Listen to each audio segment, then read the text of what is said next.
data warehousing, dan decision support kedua.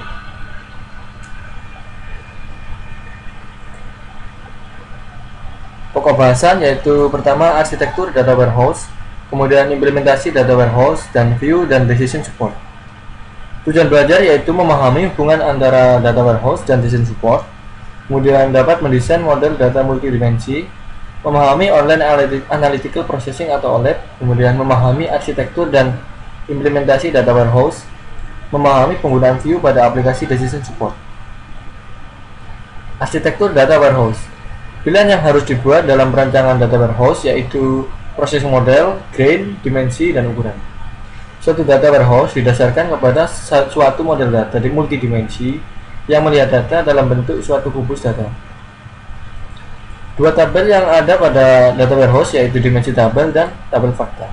Berikut ini adalah gambar arsitektur data warehouse. Ya, berikut ini. Oke.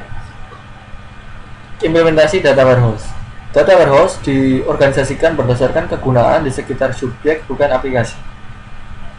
Perhatian dipusatkan pada pemodelan dan analisa data untuk membuat keputusan, bukan untuk operasi harian atau pemrosesan transaksi.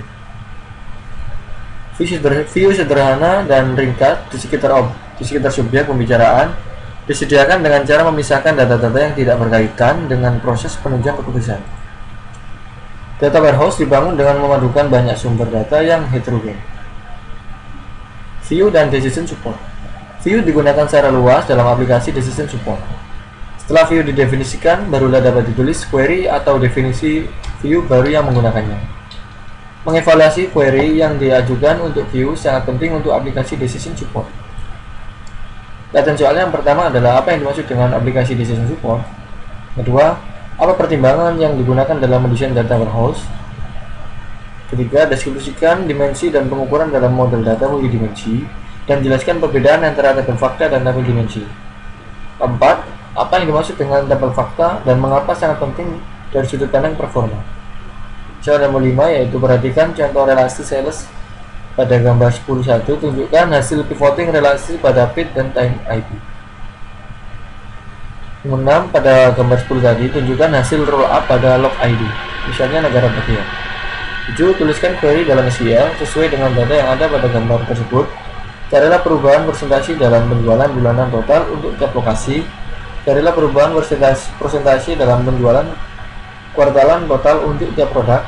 Carilah 3 besar lokasi yang diurutkan berdasarkan penjualan total.